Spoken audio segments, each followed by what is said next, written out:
Now, here's the important thing you have to think about. They want resistance. In fact, they're provoking. And remember, the conversations I've had before, there is a need for civil unrest that justifies them amping up because somebody is pushing back. This is really, really, really critical. I think it's so important. You just got to stop and think about this. Even within our own community, there's a lot of people that the hand wringing, the eyeballs rolling, they're just ready to go out and go toe to toe. Think of it this way: when Goliath was challenging the Jews, this place where they went to have this face-off, the Philistines come in, and it's these rolling hills that come up from the ocean. They kind of go east and west in that particular area, and the higher hills, you kind of go over a hill and into a valley, and then up to a higher hill, and then down into a valley, and up to a higher hill and down in the valley. So this one particular spot, the Philistines come, and they wanted to go up and take these cities that are kind of up the hill and divide the land. So the Jews are there, and they're on this other hill. The problem is, to cross over to get to the next hill, you got to go through this valley, and you're open to arrows and javelins and big rocks and whatever. So it's hard to cross that valley without getting wiped out. So Goliath comes out, and he's taunting for 40 days. He's taunting the other side. Send me your best guys. Send me somebody that knows what they can do. We'll just have one-on-one. Our best, me against you. Yeah. And nobody wants to go out and do it. Now, the reason that they don't just go running over and do it is because they got to run across open field, and then everybody, you're totally exposed. So it's kind of a Mexican hat dance standoff, and you can't move, they can't move, so they're just kind of taunting each other. So Goliath does this for 40 days, and he's mocking God. If your God's so great, then how come we're here? We're going to wipe you all out. You can serve us, be our slaves. You can live. Just give up, type of thing. And but the reality is, if they're so tough, if Goliath's so tough, why don't they just go on across the valley and do it? Because they can't get there without getting wiped out themselves. It's a bridge too far. Right. So they're just, it's in the standoff condition. But the thing that pissed off David, David's just a shepherd, and so he's been training. You got to think about this. The brothers are all warriors, and they got all the armor, and they know how to fight. And they practice, wielding swords, and they got shield bearers. David was a shield bearer for Saul, so they have a guy that's like this mobile shield, and then you're hiding behind the kid that's carrying the shield around while you've got your swords out. Why do you have to have a shield? Because the other guy's got arrows. The other guy's got javelins. They can throw those pretty long distance. So the shield bearer keeps you protected from anything that might come flying at you till you get close enough that you can use your sword to actually engage hand-to-hand combat. And so Goliath's got a shield bearer too. So, it's like a heavy tank. Okay, it's heavy armor, and they got heavy plates on their chest and legs and all that to protect them, and helmets and all that sort of thing from the long range stuff. Because you see an arrow flying, or if they got a bunch of them, you kind of duck and dodge and get out of the way of a javelin and all that. So, but that heavy armor is like a tank. But David is pissed off because they're mocking God. Now, David, you got to think about this. He's the one. He's got to go hang out with the sheep all day. All these guys, just hang out there. So he's got a slingshot. What do you do all day when you're out in the freaking whatever and there's nobody else around you? All you got to do is sit there, practice. Okay. And you know exactly what size rock works best. You don't just pick any rock. You get a rock of an exact size. And a lot of the kids, even today, I'll tell you that, they'll have a rock that's their comparison rock to get the same weight so that every time they're firing exactly the same thing. And you want river rocks because they're round, and so you don't just pick them up on the ground anywhere. You pick them up in the riverbed, and get the right size, get the right shape, all that stuff. So anyway, the thing about a kid like David is he has nothing to do out there with the sheep except practice, and get really good at it. So when he hears all this stuff, he says, I'll take that guy on. He's challenged us, send your best warrior, and none of the big guys that do it, none of the brothers all laughed at him. What they didn't understand is that as big and tough and well protected as Goliath was, the story says that he was like the best of the best. He wasn't lumbering. He was one tough dude. There was giants in those days, man. And there was giants in those days. And he also had a brother, and the brother had 3 sons. So long and short of it is that when he's out there, he is their best. and he's not lumbering. But the key thing is, he brought a tank. He is a tank. He's heavy armor. He's got everything going for him if he can get you in his range. David comes down. He says, no. They tried to make David wear their armor, Saul's armor. Well, you better wear this. You better have that. You better have a shield bearer. Go fight the game the giant's way. Goliath is challenging David, challenging the Jews. Send your best. Send another tank to have a fight with me as a tank, heavy armor. And if David had come down there to have the fight the way Goliath wanted him to have the fight, David would never have got to the history books because he'd been squished like a bug.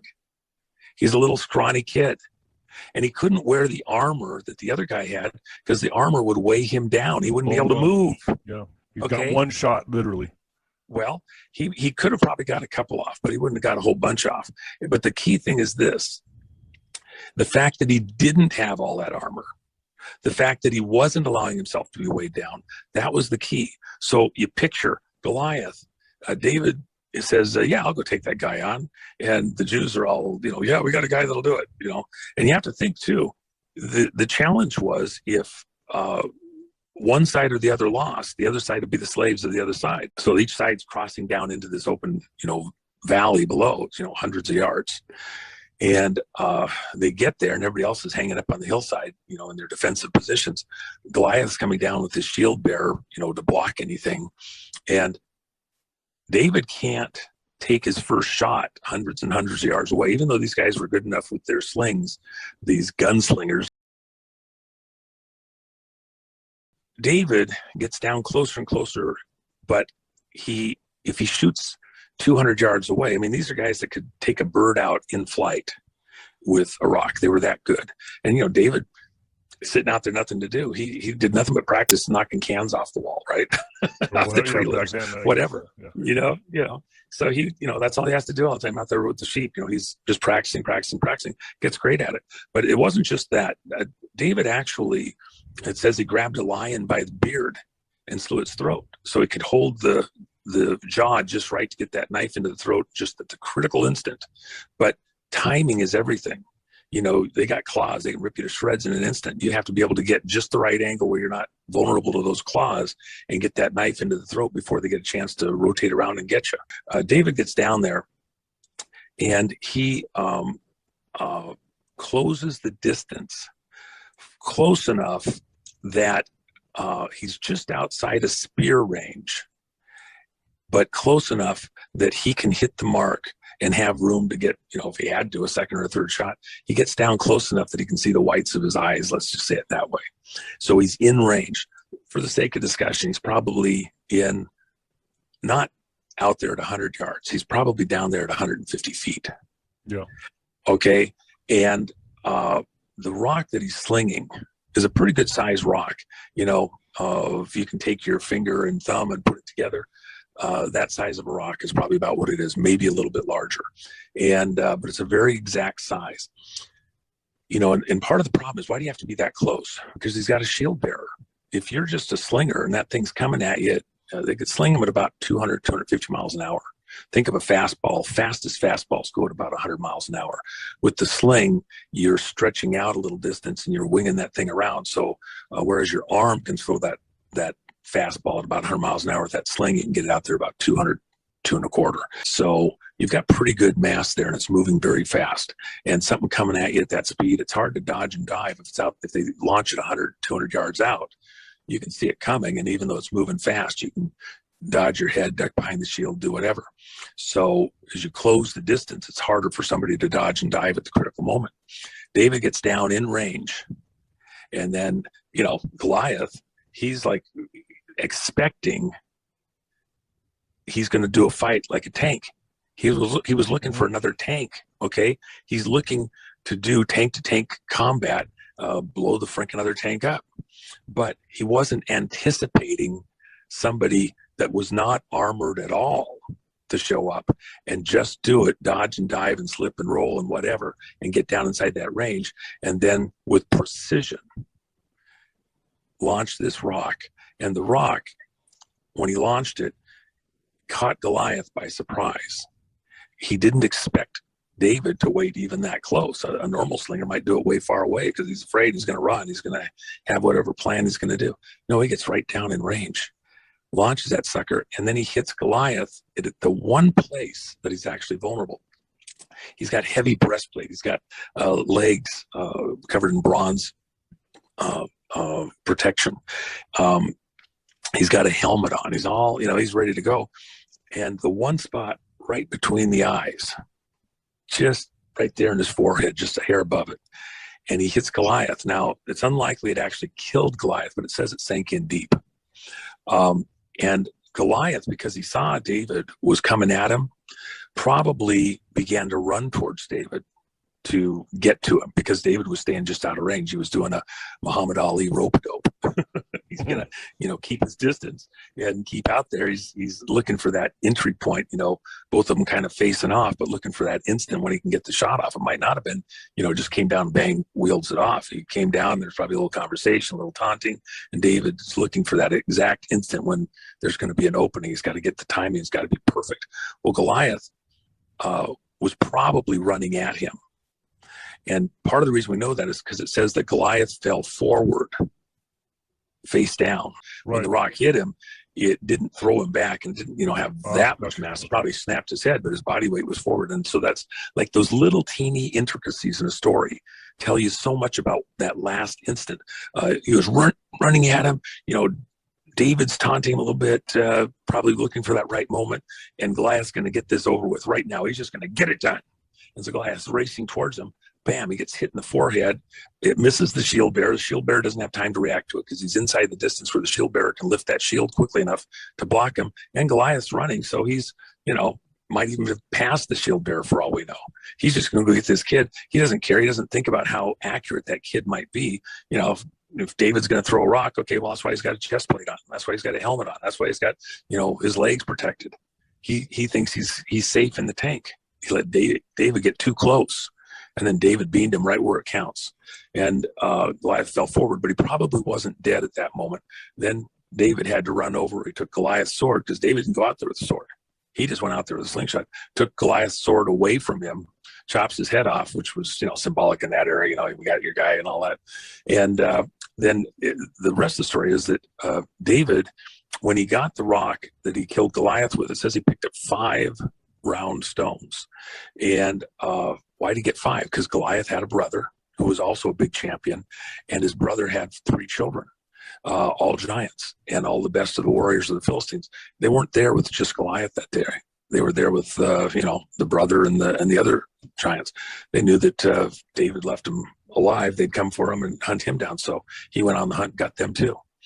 So that's why he had 5 stones. That's the symbology there. Okay, so the whole point is,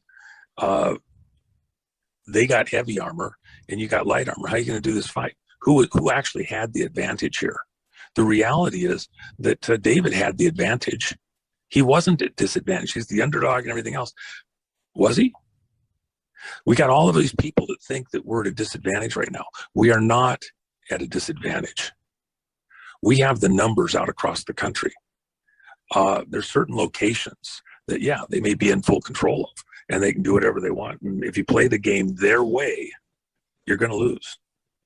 Don't play the game their way. They're trying to bait us into a direct fight. And you got a lot of people, if anything happens, we're gonna this and that, something else. They're not going to get away with it.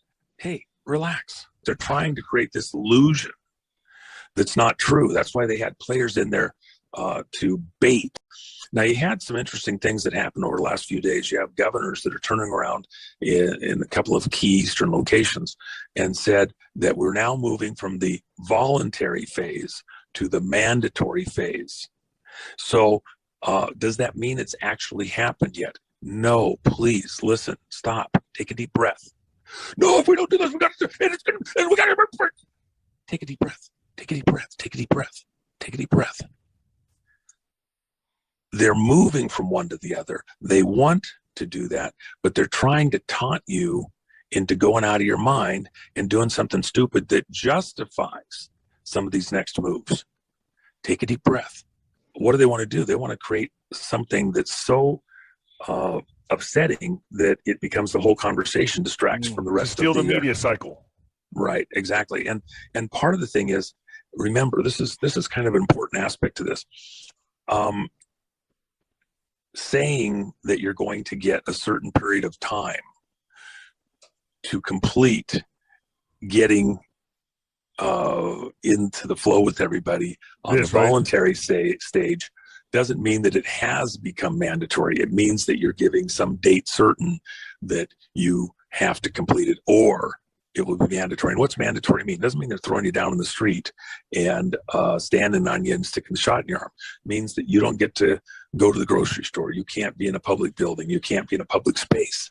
Here also, they can make all sorts of demands. You know, this is a really big country. It's a huge country.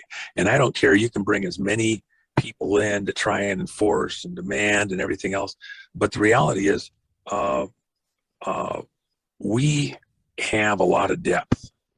It's a big place. The reality is they're the ones that will have to centralize. They're the ones that have to, they lumber around. They can only do so much. If they had all the time in the world, well, maybe they'd eventually get to every place else, but that's not what's going to happen here. Part of the reason that they're racing to bring it to a conclusion is because they have a season to pull this all off. And that season is limited by the broader understanding of the public and public sentiment about what exactly occurred last fall in this election cycle.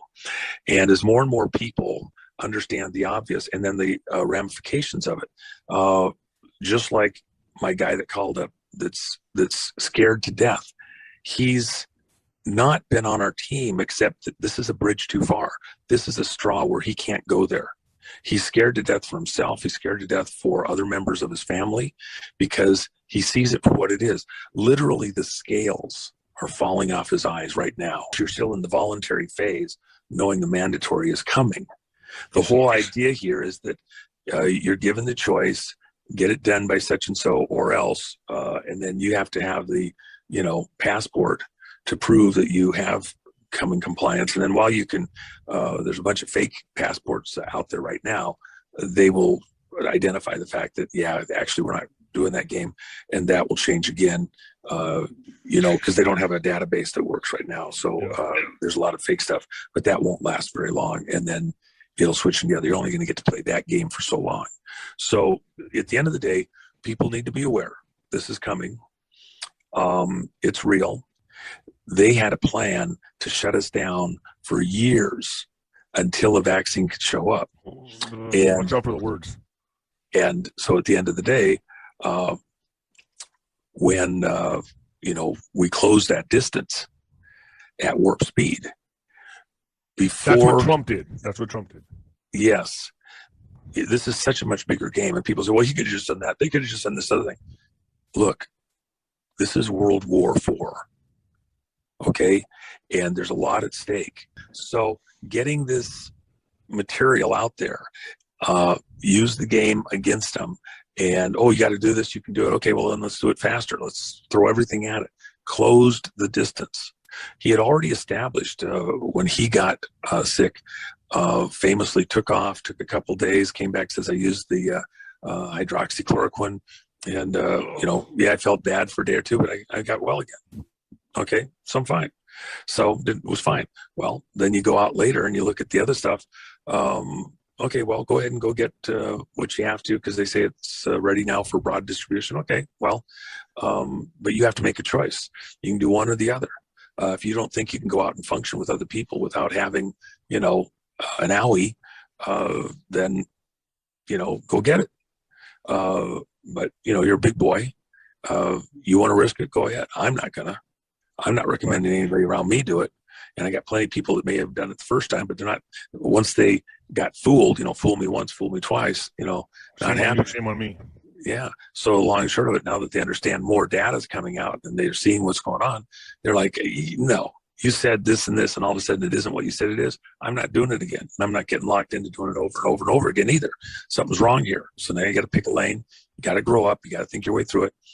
They can demand, they can stomp, they can require, they can do whatever they want. The reality is on the numbers, more and more people are waking up, just like my guy, right there in the middle of the belly of the beast, and going, wait a minute, and letting me know what's coming. Because even, true believer, drunk the Kool-Aid guy, suddenly realizes, you might be more right than I understood to begin with. And now I'm a little bit stressed and thinking how I'm going to jump ship. I keep the lines open. We're friends. He comes from the other side. He tells me all this stuff, and he rants, and he's just pissed off. And by the way, he just hates Trump. He just hates Trump. Okay. But this is beyond that. And he is still my friend. Okay. And we have the communication. People wake up at different times, different ways. And the programming is so strong. Literally the whole thing of the scales falling the eyes. Paul had his road to Damascus experience, and the scales fell from his eyes. Why are you going after me like this? Why are you doing this? And Paul literally had to have an encounter, a divine encounter, to suddenly see things as they truly were, and not through the optics, the scales, scales, fell from his eyes like from a reptile, serpent from the devil himself. You got a lot of people that they're, those scales are going to fall away. And this is exactly the experience that has to happen to move the numbers 80+% where we're all on the same page. And it doesn't mean we're all on the same page with Trump. It means we're all on the same page that we're being pushed into a corner that's un-American. We can disagree on a lot of stuff, but there's a bridge too far. And while there's a large percentage that want to go over that bridge and that they want to do this thing, it still isn't as big on the numbers as they think it is. And that's where everybody has to pick a lane, pick a side. That's what this moment's about. Let them wake up the way they're going to wake up. Be there to be a friend. And they don't have to agree with everything that you or I might think or say. We just have to be on the same page on this. Okay? Close the distance. The war's on. But how do we react to it? We don't play the game their way. We don't come trying to go armor on armor, because in that particular case, they are going to win. If you play the game their way, you're going to lose. The way that we play, we win. We don't get in range, and we don't actually go there for a fight. This is tic-tac-toe.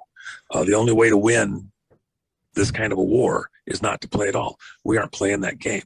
And they can demand, they can rant, they can set timetables, everything else. We still have a gut punch coming. Everybody just take a chill pill. So that's still in the works, the gut punch. Oh, yeah. And just remember that they make a move, we make a move. It's tic-tac-toe. The real thing is that it's a blocking thing. We're not actually trying to go on the attack. If they make a move, we make a move, and we block. And it's just don't make a wrong move. Make a calculated, intelligent move and block, and neither side wins. And then over time, we win by attrition. So we're in this phase. Things are coming to ahead. And the main thing is we just have to keep our heads about us, not be stupid, and not walk into traps or make it easy for them to vilify us by our actions. And there are going to be people out there that are going to try and pretend that hotheads have made it so that you have to ramp it up dramatically. And we can't fall in that trap. We cannot fall in that trap. We cannot fall in that trap.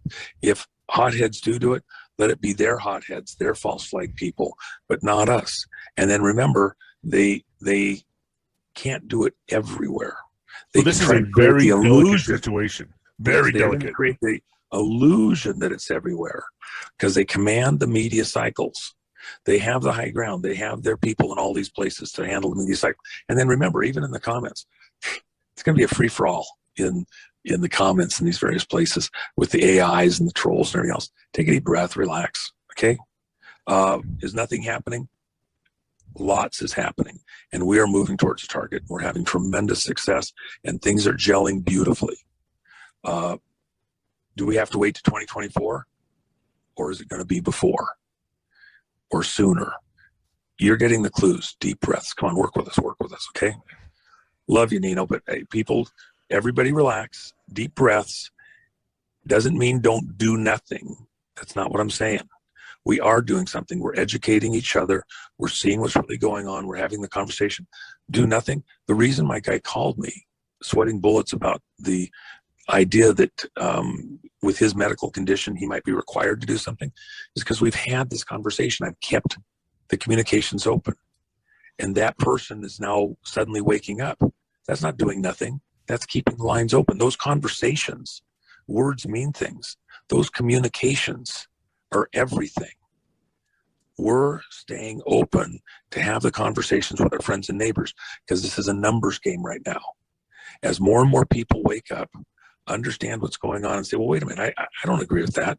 I'm not going to do that. Okay, I did it once, but I'm not doing it again.